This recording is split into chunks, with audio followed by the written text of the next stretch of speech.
paparazzi held a revolver against Hallie's head, and my father told Hallie that either his signature or his brains would be on the contract. Control your, please.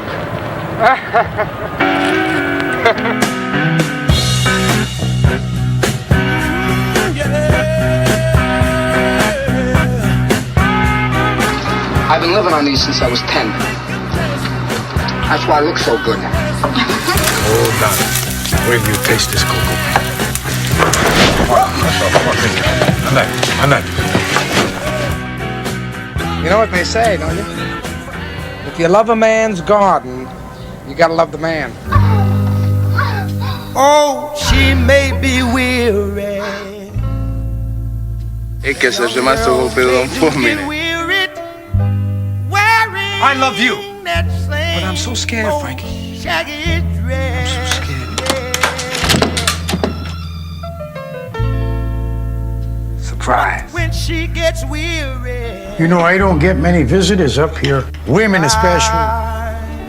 With your charms, I'm shocked. You know, I have done some desperate, foolish things come 3 o'clock in the morning. Squeeze her, don't tease her, never leave her.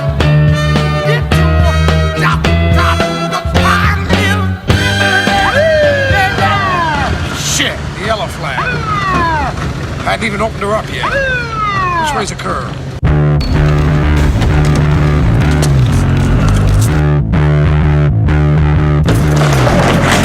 Freeze! Nobody move! He moves, take his head off. I'm bad. I'm not bad. I'm rotten. Who are you?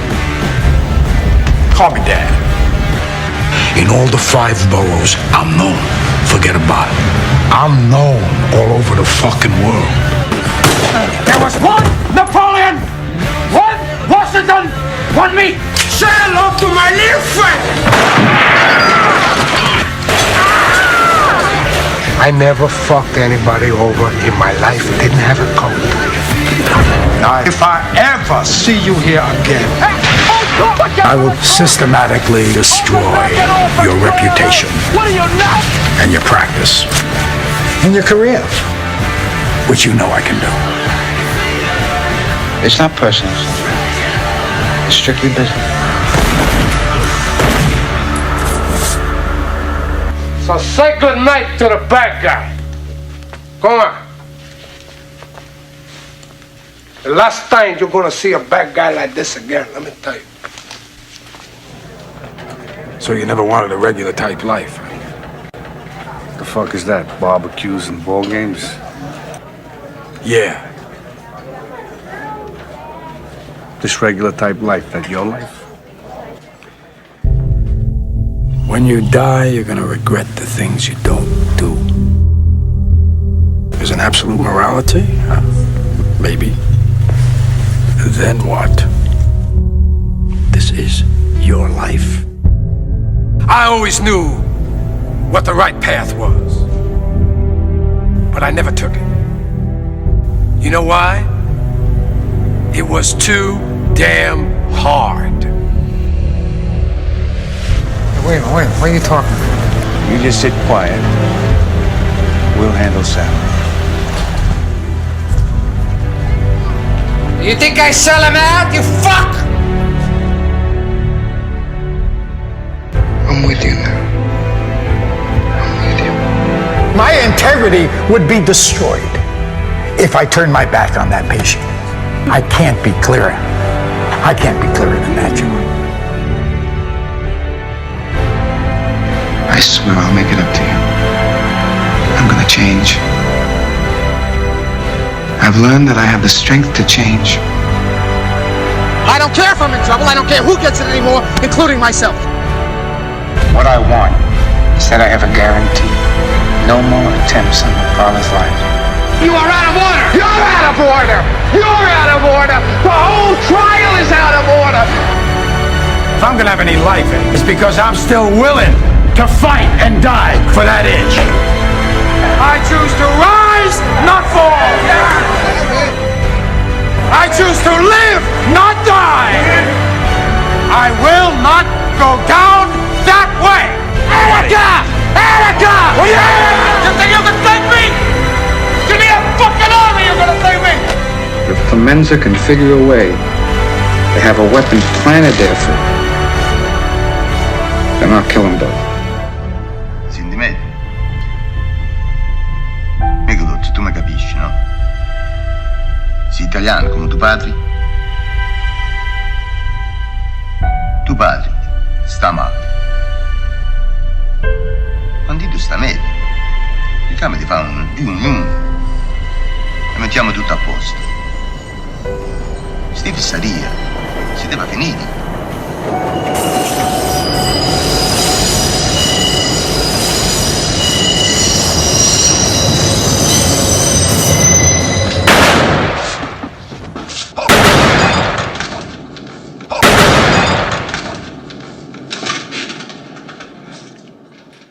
Ladies and gentlemen, please rise for one of the greatest actors of all time, Al Pacino!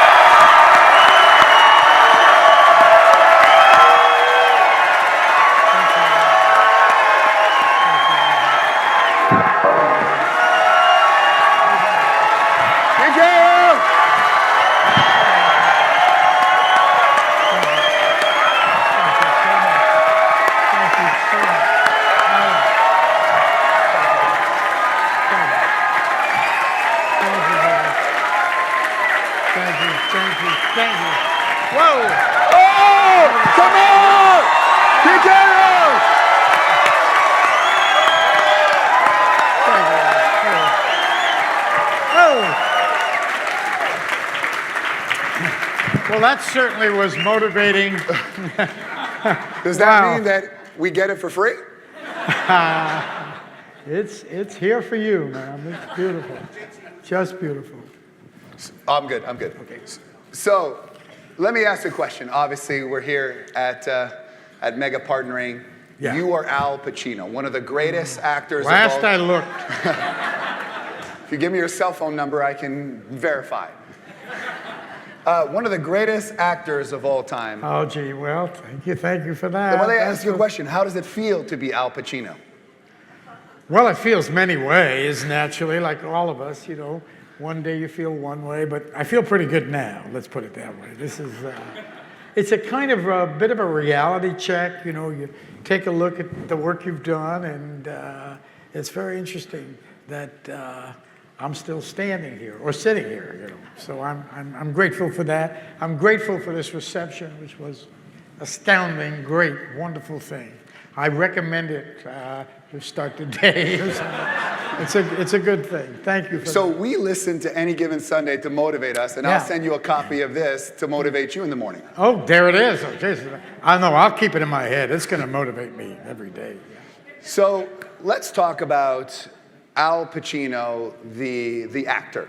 And there's a difference between, or is there a difference between an artist and a businessman? I mean, you've dealt with all kinds of people for the longest time. You are an artist. Well, I tell you, I think the businessman and the artist is really, there are things about them that parallel, certainly a certain energy.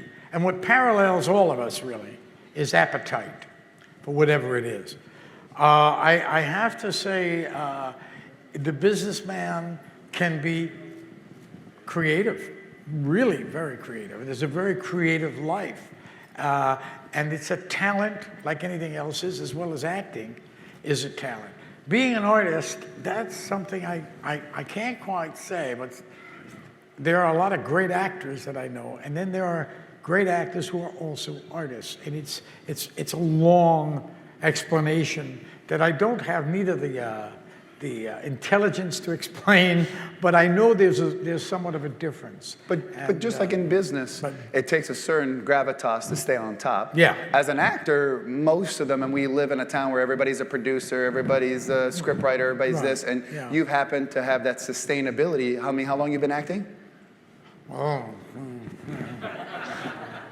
since I was this high.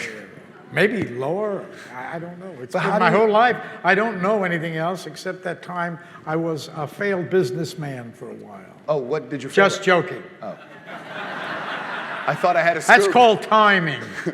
I thought I had a scoop for a minute. That's why I'm still here, because I have timing. But you've managed to stay on top of the industry and the profession. Oh, thank you, yeah. And so is there a strategy to say, you know, how do we stay on top? How do we, you know, do something better? I mean, what's the thought process when most actors, they just come and go, and you've stayed forever? Well, one thing I could say, I appreciate that, but one thing I could say is when I was, imagine being a young actor and then being asked to be in The Godfather.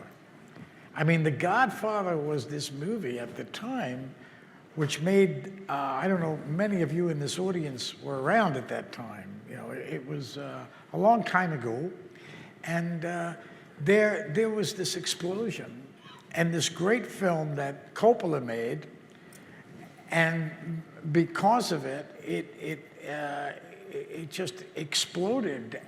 It was the highest grossing film. And it at the same time, it was artistically, if I may say, a viable movie. It was, you know, it's a beautiful looking movie. It's and also commercial at the same time. It's usually you don't get both. But they so didn't it was want very you. successful. But they didn't want you, though. I mean, Coppola really wanted. But the me. producers did not want you No, in The they didn't. Godfather. Producers didn't. The business people did not want me. Sorry about that. Damn. Finally, I can get back at you guys. You know? I had no idea. To be honest, I have to be as clearly about that particular time. I was young. I was inexperienced. I had no idea what was in store for me. Who does, really? This guy, Francis Ford Coppola, saw me on stage in New York and just sort of liked me. He liked me and wanted me for another movie. So I went and did the went to meet him in San Francisco, which is where his Zoetrope was. And there with him was Steven Spielberg, George Lucas, all these great to-be filmmakers. And I was there. And we went out 4 or 5 nights together talking about this movie he wanted me to do. And it wasn't The Godfather. It was a movie called Love Story, actually. Not The Love Story, but about a college professor who falls in love with one of his students. It was a beautifully written screenplay. As you know, I don't know if you know that Francis Ford Coppola wrote Patton. George C. Scott won the Oscar for it, General Patton. And he is a great writer. And they didn't want me, the producers or whoever. I never was wanted. I do remember that about growing up. I was never sort of wanted. And, you know, you get used to it or you learn to adjust to it, you know, talk about motivation. But at this time, I went back home and they said they don't want to take a chance on an unknown, especially one who looks like you. It wasn't the fashionable look, the way I looked in those days. It took Dustin Hoffman to burst on the scene in The Graduate when, you know, short guys suddenly had a break. So Damien would have a shot in today's market. Who would? Damien, you know the guy, my guy in the back who like ran fast. Oh, Damien. Yeah. He's not short. I went and stood right next to him like this, you know. I said, hey, Damien, you're short. No, I didn't. No, he's not short. When I look at Damien, I don't think short. Oh, but when I look at you and Damien together, I think short. Oh, my God. So what am I saying? Things are relative. You don't need to say anything else. Okay. We can end this. Okay. I am happy. Thank you, everyone. All Good right, night. thank you very much. This was a short visit. It's like the Twins with Arnold Schwarzenegger. Oh, yeah. Yeah, there it is. So let's talk about, in today's market, But the point was that Coppola wanted me, so much so, for this movie called The Godfather. And I didn't have any idea that I was going to be a part of it. I had read the book, I thought it was great. And then I get a phone call in the middle of everything, and it's Francis Coppola on the other end of the phone saying, hi, Al. I said, this is a voice from the past. I said, Francis, he says, hi. I said, hey, man, how are you? I didn't know. He said, I'm good. How are things? I said, how are things in Frisco? You know, he said, really good, you know, things. But I just wanted to tell you something. I got The Godfather to direct. You have to understand, I thought he had lost it, you know. I thought he'd gone crazy, really. How old were you back then? I was 28 or something. Yeah. And I thought, this guy's an avant-garde filmmaker. You know, what is he doing? Paramount Pictures is giving him this kind of a movie. I mean, it's the biggest movie of the year. I mean, it was touted as the next Gone with the Wind. And he said, no, they gave me the movie. I said, Francis, that's amazing. I mean, the first thing I thought, and I'll be honest with you, I thought, Paramount's very smart to give this movie to this guy. I just felt his genius when I was in San Francisco. I knew he had something extra. And so there it was, and then I realized it was amazing. I said so, and then he said, and by the way, I'd like you to play Michael. And I had a laugh, you know. I mean, this guy just liked me. What am I gonna? I had no idea. You know, I just said, me? He said, yeah, you. And I thought, there's no way in the world that I'll ever be able to play that part. The powers that be, they think he's crazy. If I think he's crazy, imagine what Paramount Studios must think. Again, I had not gotten more known than I was before. You know, I was just. Anyway, he said it's me. It's a long story, but after a while, I got to get into the picture. And from the moment I got into the picture, they wanted me out. So, you know, just when I, you know, thought I was out, they wanted me back in, you know. So there it was. Francis fought for me. They didn't want Brando. They didn't want me. They were real holdouts. And finally, Brando got in, and then they saw a few minutes from the Panic in Needle Park, which is about 8-minute reel, and they said, well, maybe he can do it. But while I was in it, they were thinking I was going to, it was just, I was on my last legs. Even Francis said to me, Al, I don't know what's going on. I said, I don't know. I don't know either. I'm doing the role. I worked very hard on the part, I have to say. I used to walk from, I had an apartment on 91st and Broadway. Anybody know Manhattan? Yes. 91st and Broadway, right down to the Village. I'd walk and back again every day, just thinking about the part, you know, just trying to absorb it, trying to figure it out. Because I thought from the book, it was a difficult role. It was a role that was very low key, very subtle, very nuanced. And I tried to find it in myself somehow. And that took a process, which I was doing at the time. And eventually, I went and played it. So I didn't quite know if I was doing it right or wrong. I was just doing it, taking a chance on the way I believed it should be done. Isn't the same thing business and acting? I mean, you go in there and you're embodied and you're trying things, and how do you know what's working and what's not and going through your head? Isn't that the same thing in business? Well, it depends on the kind of business you're in, no? I guess, you know, we all have a part to play. We all have a part to play, and I've known businessmen in my life, great ones. And some of them are my real good friends, actually, who I've come to know. And I think it's this idea that you stick to something you connect to. That thing you believe in whatever the deal is, the appetite, like I said earlier, is very important, I think. The appetite to want to get in there and make things better, make the part better, make the business better. All of it, yeah. The appetite, as I play a part in a movie that's coming out next month, December, from a Philip Roth novel about an older actor who is losing it in a way. Certainly he's losing his appetite to go out there and perform every night. He's a stage actor. And you see it there a lot of his energy to try to find that way to channel his energy. And it's a very funny, Barry Levinson and Buck Henry wrote the screenplay, Barry Levinson directed. It's a funny movie too, along with its tragedy. And Philip Roth is a great writer.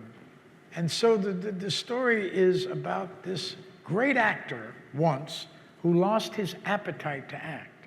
And how is it revived? How does he get it revived? Because it's a physical thing too. You know, you like an athlete. See, with athletes who go into business, a lot of them do. Probably a few of you out there are athletes. I don't know why I'm giving a business lecture here. I don't know how that ever happened. But so far, I feel is I'm trying to make the fucking connections. Doing my best here. But, you know, you go out there and you try to find something that'll make you connect, and that's what you do. And, but let's put it this way, isn't acting a business? So the movie comes out. It's a lot more business-like than it was. There's you know, costs and shorter timelines and pressures to make it or not. So let me ask you a question. When the movie's produced, do you sit there opening and saying, is this going to make money? Is this going to work? What if it doesn't work? You know, well, you want everything to work, whatever that means. But do you upset? I mean, at this point, do you still like stay up and say, what are the numbers? Do you worry about the numbers, or like whatever happens, happens? No, I don't worry about the numbers. But I've been in a couple of movies, a few, that got to be #1 that weekend, and it felt good. I have to say, it didn't feel bad. So, I mean, that's something, but you don't think about the numbers. You really don't. Well, what if the movie doesn't do well? Do you start thinking maybe I'm not going to get the next job, or... I'm not. And I don't. That's true. That's very true. Unfortunately, you want to talk about this, I'll give you a feeling I have about it, that sometimes when I was a young actor, now this is something you learn from. When I was a young actor, I had to say to my closest, dearest mentor friend, who's passed, Charlie Lawton, I read a script, and every script I read, the worse the script, the more money they offered me to do it. Go figure, right? So talk about who's selling the public short, you know. And the best scripts they didn't want to pay me for. So is there a lesson somewhere in this? I don't know. But I discovered that and thought when I was reading it, I said, this isn't really very good. But they're giving me $88 million for this. So I'm not going to do it. And so I But isn't that why maybe you're still on top and one of the top actors? Because you didn't sell your soul. Now you get to the point. Like Devil's Advocate. Well, you have to figure out, well, you have to have some sort of censor in you. You can't try to do only films that are good, because you'll never work and nobody will ever go. And that's it. You're over. So you try to find that medium, you know. And, but I mean, you have kids, right? You have a family, so you got to provide, and you know, nobody wants to work for free. So how do you balance that? Is it a hard decision, or as the artist takes over versus the semantics of, you know what, my craft is, I'm an artist, this is what I stand for, but also have to make a living. So where's the line? Well, you come here. So,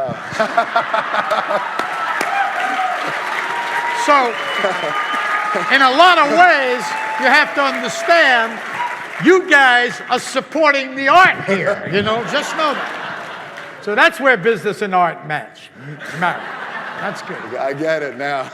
The business model has changed. Your beautiful girlfriend, who, by the way, can you stand up and give her a big round of applause? Al Pacino's girlfriend. Give her a stand up. Give her a round of applause. Stand up, honey. Stand up. Wave to everybody. She is. That's sort of not fair. She was in the dark. Why don't we have her come up? Come on up. Honey. Come in the light. Give her. Come on. Give her a.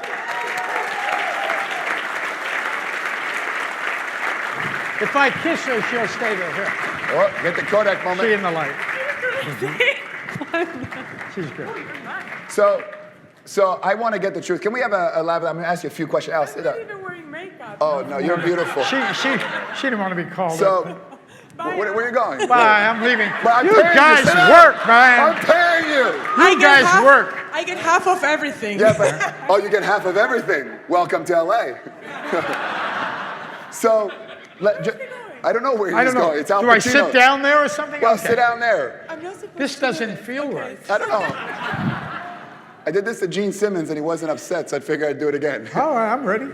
So she can handle it. So, what is the real Al Pacino? You're here. I mean, first of all, you're a great, your head is sewed on. You're very nice, very supportive. And who is the real Al Pacino from your perspective?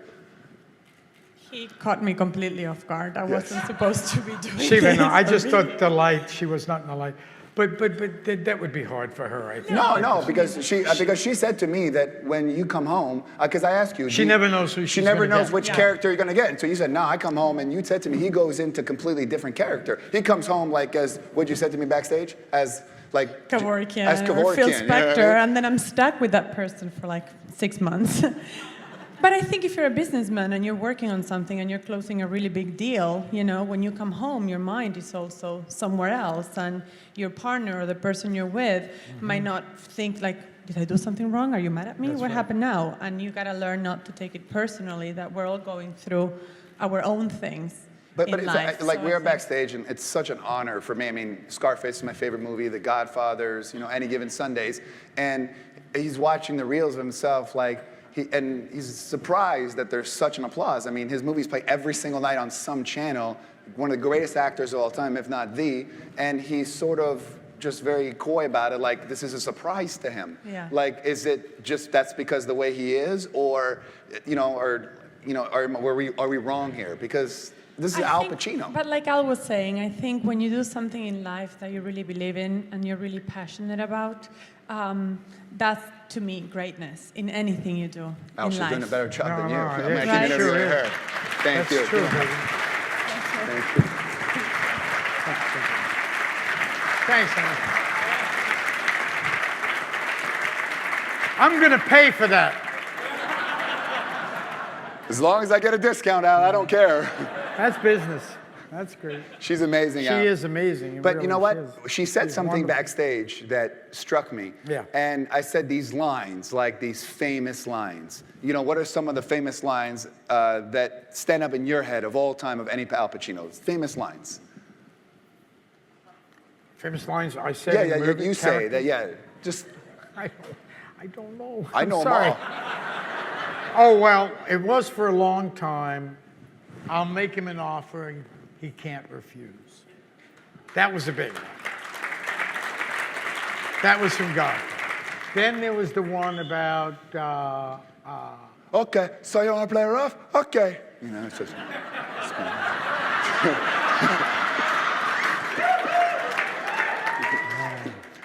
That's really funny business there. Wow. I kill a communist for free, but for a green card, I come about real nice. Free time.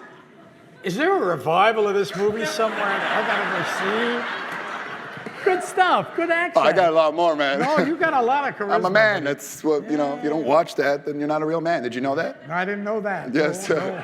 It's part of the, man code. You have to know the lines. When do you know, she said to me, sometimes you come up and you don't know when a line is like, I always thought in a movie there has like that aha line. And she was saying that sometimes you go back and it just, you don't even know it. She's right about that, really right about it. When you're doing it, a line becomes, because it's all about how audiences catch it, when it's out there.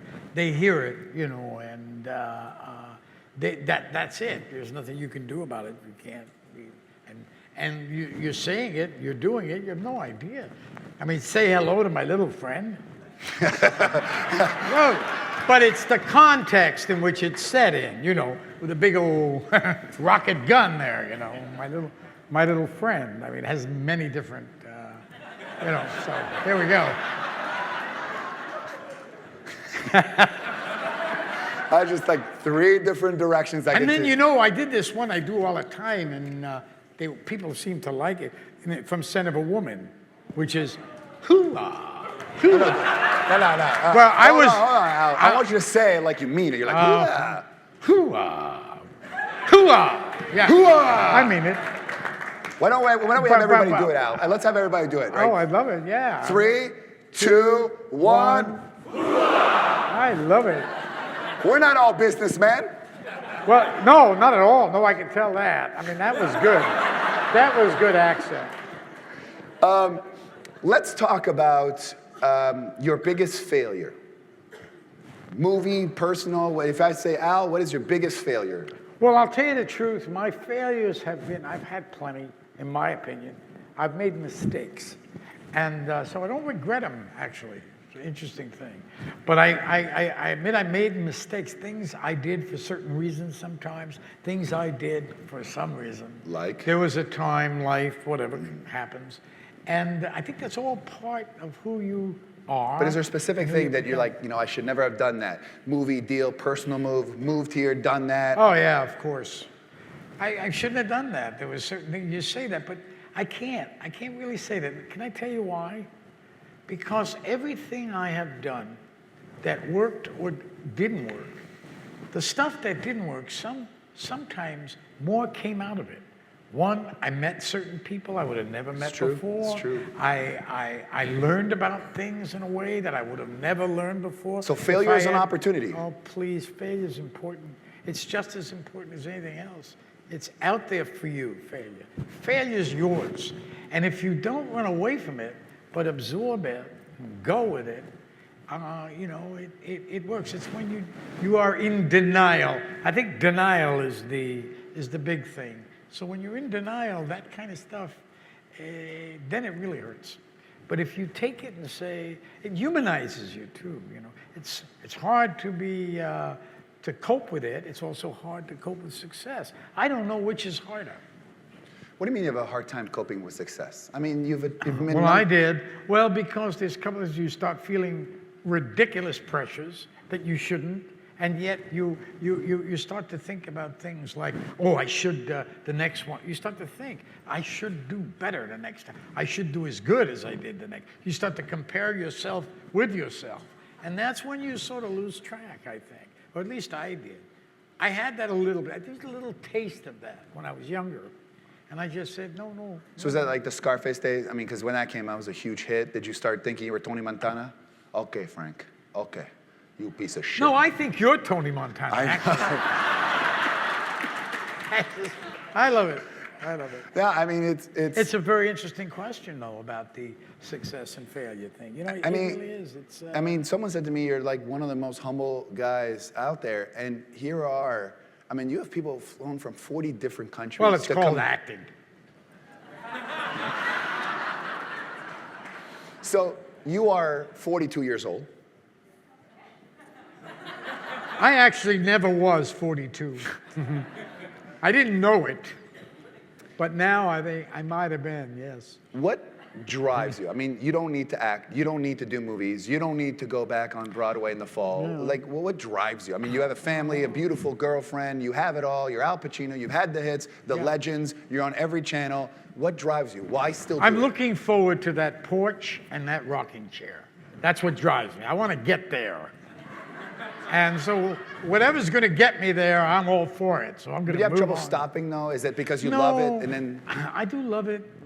When I don't like doing this anymore, as the unfortunate actor in the movie I play, called The Humbling, that guy loses his appetite to do it. Can't sustain it anymore. He doesn't want to. He wants to, believe it or not, have a real life, whatever that means. That's where the humor comes in. The actor wants a real life.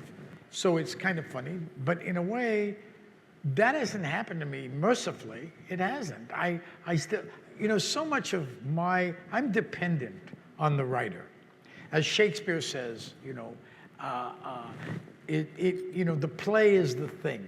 So if there's a play there, it's like a musical score, and you're a musician. And you're reading the score, and these notes are there, and you're playing the notes. And the same thing with acting. If you find a script that has in it things that are approachable to you, things that mirror some of your feelings, so it then becomes a way to express yourself in a piece. And that's all I've known my whole life. And it's taken me all these years, really, to be able to tell the difference between a movie that's going to get closer to what I want to say as an individual or whatever, and a movie that's just there to utilize my instrument, which I can do. They're two different movies. And so as long as that movie remains out there, that I can go out and do with a feeling that I really want to say something in it, I'll keep doing this thing. What annoys you? Like what just like That aggravates? question really annoys me. No, it doesn't. That's just comic stuff. I'm just being a comedian. I'm sorry. No, that was a good question. Well, I know. Now that's good business, you see. That's confidence. There was a question on the table, sir. Now it's blank. What is it? What annoys you? What annoys me? Other than the question that annoys you. What annoys me? Like pet peeves, like it aggravates you, little things like Oh, for God's sakes, that's just, everything. Everything. No, you know what happens is you see things as you get a little older, you see things repeating themselves. And not you, by the way.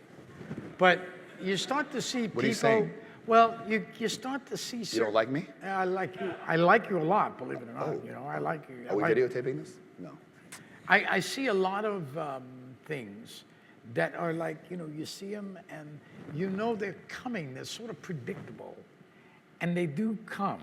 You say, oh no, not that again. No, he's not going to do that, is he? Oh yeah, okay. I mean, in life, not in work. And you see that stuff. That kind of annoys me a little bit, so I try to avoid it. Oh, let me ask you, what do you like the most about Hollywood, and what do you like the least about Hollywood? The movie business, the Hollywood. I like the weather.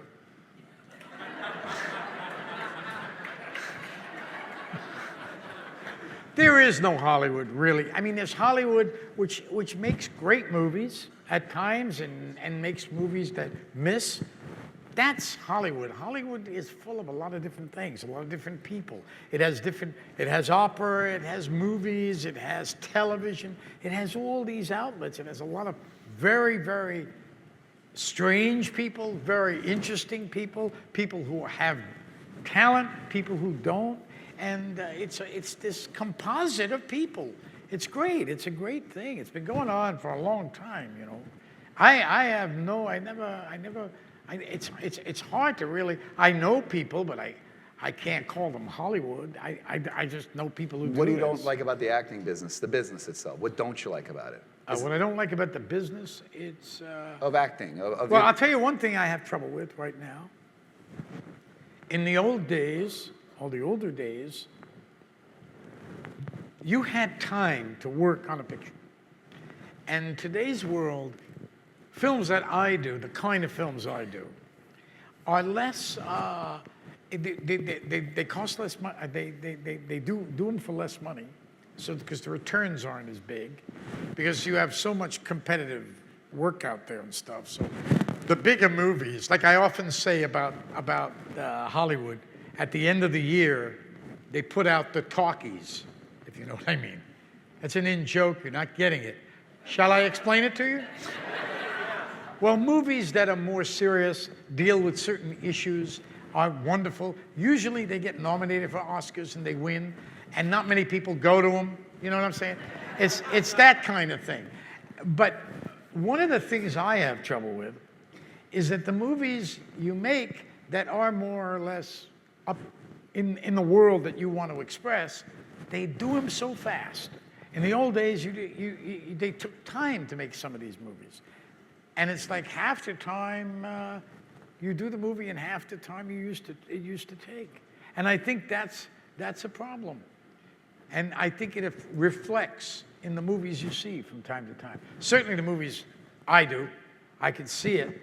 I could see that, just a couple of 3 more weeks, we could have done more. But there's this rush, sometimes. And that's something that annoy me or something that you say? No, it's pet peeve. Well, yeah, pet peeve. It's Yeah. annoyance. There's little things of the business. Yeah. I want to bring up Damien. He got some platform shoes, so he's good for this part. I'm just Damien, we missed you. Don't say that. Come on. What is this? A photo op? You sit down. Well, no, but he's like walking like. Well, he's on stage. I mean, it's well, not walking you were back talking there. about how short I was, and Al said that I was a very tall man. Next to me, he said you're short. I did a movie with Meryl Streep. I was just going to do this, a thing called, what was it called? What is it? Something. Holy smokes. I thought you didn't smoke. Oh, gee. Well, I mean, you know, what was the name of the movie, honey? With Meryl Streep, I do. No, not you don't know, Jay. One before that. She's not listening anyway, so it doesn't matter. Angels in America. Yeah, I did Angels in America with Meryl Streep. And one time she was there, she was playing this character who, I think her name was this real life character. And she was standing there in the hospital corridor, and I was down the other end, and Mike Nichols was directing her, and she said, watch this, watch this. Meryl Streep was standing and she said to, what was the name of the character she played? What? Ethel Rosenberg. She's playing Ethel Rosenberg and she says, you know, Ethel was short. She was shorter than me. Mike! And Mike says, yeah. She says, Rosenberg was shorter than me. He said, yeah. She says, what are we gonna? She says, okay, wait a minute. And she stands there. And they get all set and stuff like that. I look back, and she was actually shorter than she was before. And I didn't know how she did it. I thought, this is the greatest actress I've ever seen. She makes herself short. There it is. There it is. Anyway, I just bored you to death, so if you can sit down here. So, hey, this is like devil's advocate. Can I drink out of this thing? Yeah, I drank. This is yours. Oh. I put my lips on that one. Oh, wow. We're not there yet. Oh, that was close. Hey, Al, let's do like devil's advocate. So you know the one, look How straight. do you do that? You know the one that Keanu Reeves is behind you? Look at this one. How do you forget that? Oh, you mean that pose? Oh, He yes. wants you to be Keanu Reeves in this one, and he's going to be the devil. Yeah, well, you know. I don't follow this at all, man. But we'll keep going. All right, you ask him his question, I'll just try compose. Let's hear it. The question that I've had. You know what we do to scene stealers where I'm from. No, Al, could you show us what we do?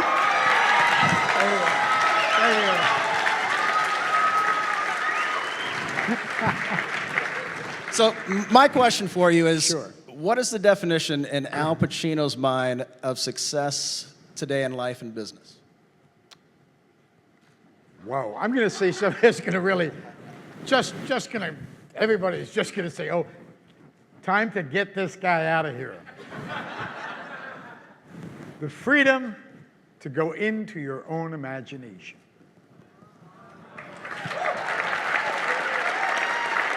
That's success. Thank you very much. My pal. This was sort of like a happening, wasn't it? It was. I'm not going now. No, Okay, I'm sorry.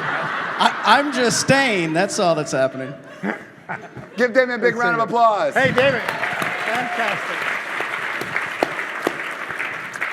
We got about 7 minutes, Al. So, do you think if I have what it takes to be an actor, and if that's the case, what movie would we be? Well, you know, there's two kinds of acting. You know, there's certain actors have a facility, they're naturalism, and they have a certain.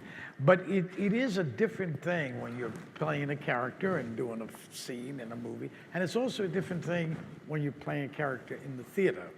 So that's another. But acting is sort of. I have always believed actors are born, seriously, and there's like no litmus test. You can't go say, hey, doc, you take my blood and find out if I'm an actor.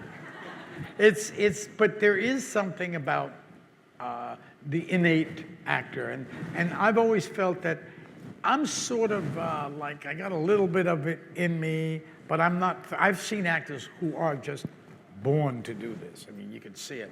I have other interests, and I don't think I'm a natural as natural an actor as others. But that I've met. do I have what it takes to be an actor, and what movie could we be No, in? I don't think so.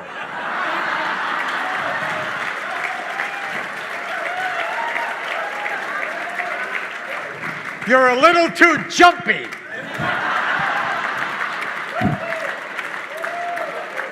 But I think you got it in you. You'd be a good watcher. I think you could really look at a performance and say, I like it, I don't like it. No, I'm joking.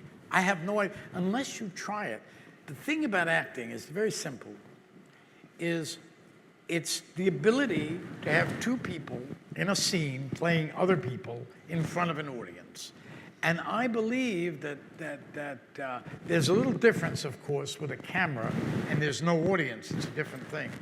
But I do think that ability is you may have a gift to be able to do it, but the more you do it, the more you learn about it. It really is an exercise in doing it over and over again and trying out. Because when I was a young actor and things just having the freedom, the faith. Acting takes a lot of faith, like a lot of things. And in the faith to continue and not to be discouraged by failure, really, like we talked about before. Earlier. I think that's what I feel is you see people, and especially young people, I even see it in my kids, and seeing them going, how important that thing to navigate is about having confidence and being able to learn at the same time. But mainly I say, if you have the appetite to be an actor, that's more important than anything. I think that almost desire trumps talent. It's true. Because a lot of talented people are so talented, but they don't want to, they don't want to do it. They don't have the desire to do it. Al, can I be honest with you? So, to research the same way to get into the character. A little late to start being honest, buddy. I can't win, don't I? Can't wait for Sly Stallone tomorrow. It's just. Yo. That hurt a little. I don't even know what I wanted to ask. What was I asking? No, you forgot. What was I asking? How the hell would I know? I mean, I just you're so excited. The Meryl Streep thing. What was I? Oh, yeah, but I was to set it up for, okay. Okay, now I'm going to be honest. It's all been bullshit till now. So I did a lot of research to try to interview you. And I looked at probably 50 or 60 interviews online. And I was a little nervous because, A, when it's Al Pacino, number two, the questions and, just didn't seem to click. And I'm sitting here, and it's been an hour, and it's probably by far one of the best interviews I've ever done. I've had a blast. Wow. You guys have a blast? Right? So, we spent almost an hour and a half together from back here and there. Yeah. What do you think about, me, the event, the people, the ambiance? Because obviously this is... Well, I had a great time here. No, this is... You can feel it. I mean, I've been in a lot of rooms, and I can feel the attention. I can feel the focus. And you are a great interviewer. You're full of... At the same time, you're not fawning at the same time, but you're also... free and you're considerate. I can't tell you. You really did it for me. Wow. And for them, I'm sure.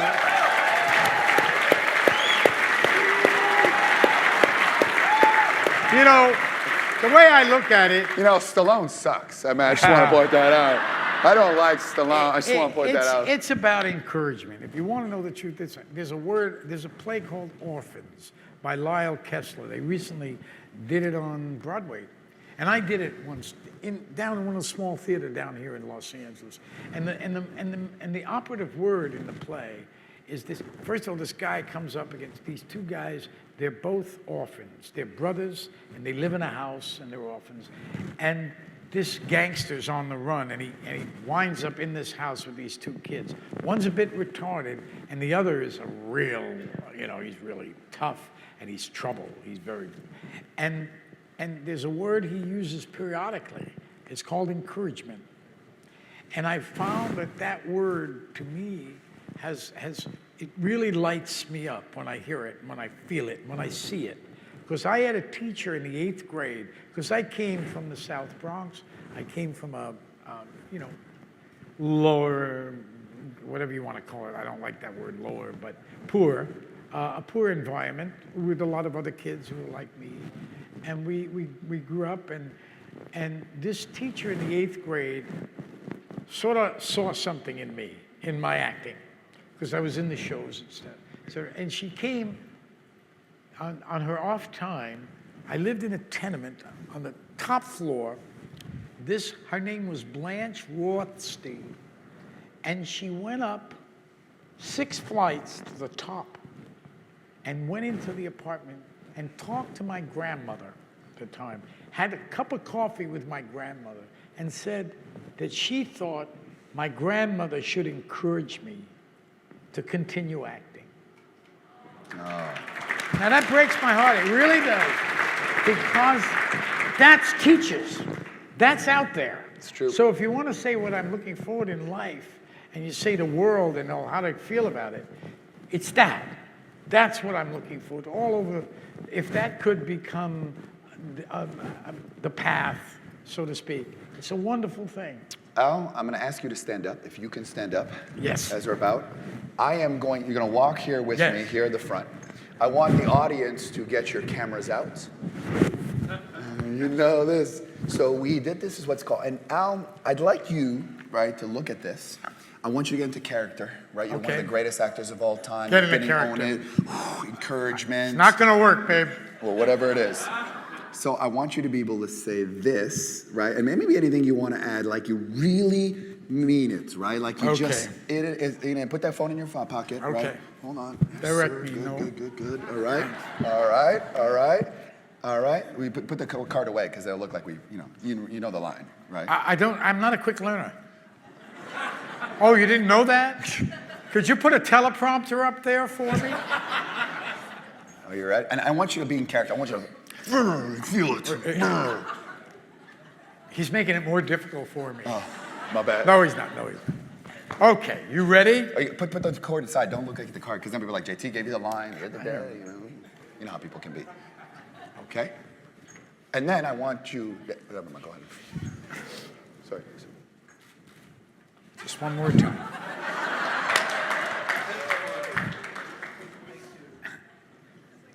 Every time I'm out, JT Foxx pulls me back in. Al, let's cross our arms. Ladies and gentlemen, Al Pacino!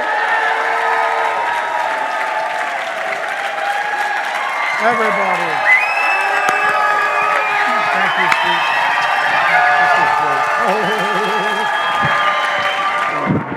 Amazing. Great. You were great. Thank you, sir.